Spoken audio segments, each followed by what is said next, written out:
roambroapolo janoary niny lava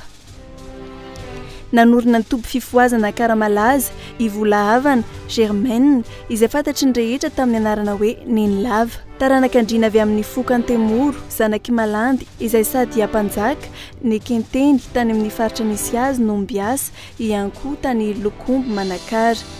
hita araka izany fa fianakaviana tsipino no nipoirany ka matetika izy no tezitra tamin'ny zavatra ataony rainy teo amin'ny 10 taona ny vola havana no nahita ny faminanian'Andriamanitra tamin'ny alalan'ny nofy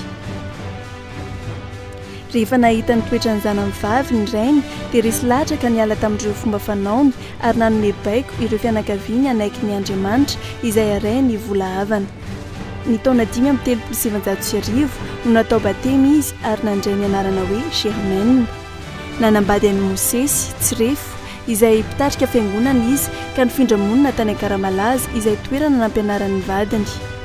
teo amin'ny 20 taona no nanomboka nisy ny antson'Andriamanitra taminy raha nanariny ny zanabadiny ka izy no isan'ireo nitsabo azy tamin'ny alalan'ny vavaka ny anarana hoe niny lava dia noraisiny rehefa nandray ny asany amin'ny mahampiandry azy ivola havana Germaine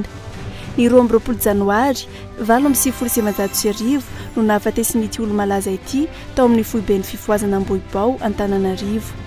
nentina tany manakara tany-drazany ary nalevina tao amin'ny toby Karamalaza